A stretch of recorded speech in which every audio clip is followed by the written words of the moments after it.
నమస్కారం. ఈనాటి ఆలయ విశేషాలు. శ్రీ రాఘవేంద్ర స్వామి ఆలయం, మంత్రాలయం. హిందూ మత ద్వైత సిద్ధాంతానికి సంబంధించిన రాఘవేంద్ర స్వామి ఒక ప్రముఖమైన గురువు. 16వ శతాబ్దంలో ఈయన జీవించారు. వైష్ణవాన్ని అనునయించారు. మధ్వాచార్యులు బోధించిన ద్వైతాన్ని అవలంబించారు. తమిళనాడులోని కుంభకోణంలో వెంకన్న భట్టుగా తిమ్మಣ್ణ భట్టు, గోపికాంబ అనే కన్నడ భట్టురాజుల 2వ సంతానంగా 1595లో జన్మించారు. చిన్నప్పుడు ఈయనకి వెంకటనాథుడని, వెంకటాచార్య అని పేరు. తన బావ లక్ష్మీ నరసింహాచారి వద్ద మధురైలో ప్రాథమిక విద్యను అభ్యసించాక కుంభకోణంలోని శ్రీమఠంలో విద్యార్థిగా చేరి ఆపై రాఘవేంద్ర తీర్థులుగా సన్యసించారు. పూర్వాశ్రమంలో ఈయన భార్య పేరు సరస్వతీబాయి, వీరి కొడుకు పేరు లక్ష్మీనారాయణాచార్య. రాఘవేంద్ర స్వామి వారు సంగీతంలో కూడా నిష్ణాతులే. ఆయన అద్భుతంగా పాడటంతో పాటు వైణికుడు కూడా.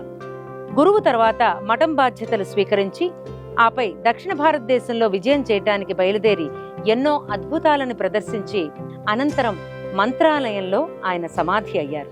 దానినే మనం ఇవాళ మంత్రాలయ బృందావనంగా పిలుస్తూ ఉంటాం.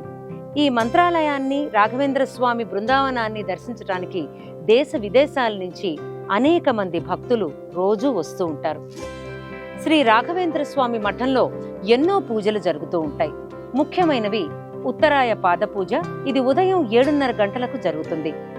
అనంతరం ఫల పంచామృతాభిషేకం, పంచామృత సేవ, శ్రీ వాయుస్తుతి పునశ్చరణ సేవ, శ్రీ వాయుస్తుతి పునశ్చరణ శుద్ధోదక సేవ, శ్రీ సత్యనారాయణ స్వామి పూజ, సంపూర్ణ అన్నదాన సేవ, సమర్పణ సేవ, వస్త్ర సమర్పణ సేవ, పట్టు వస్త్ర సమర్పణ సేవ. ఇది రాఘవేంద్ర స్వామి మూల బృందావనానికి, పీఠాధిపతికి మాత్రమే.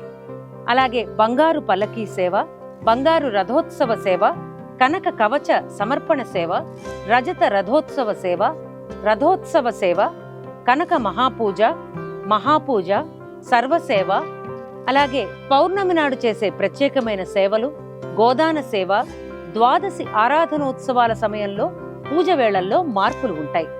ఇలా ఎన్నో సేవలు నిరంతరం రాఘవేంద్ర స్వామి బృందావనం దగ్గర జరుగుతూ ఉంటాయి. అలాగే ఎన్నో సేవలు మంత్రాలయంలోని ఆలయంలో జరుగుతూనే ఉంటాయి. ద్వాదశి ఆరాధనోత్సవాల సమయంలో పూజ వేళల్లో మార్పులు ఉండవచ్చు. మిగతా రోజుల్లో అన్నీ సాధారణంగా జరుగుతూ ఉంటాయి. మరి ఎంతో మహిమాన్వితమైన శ్రీ రాఘవేంద్ర స్వామిని అందరూ దర్శించుకోవాలని మనసారా కోరుకుంటూ మరో ఆలయ విశేషంతో మళ్ళీ కలుసుకుందాం.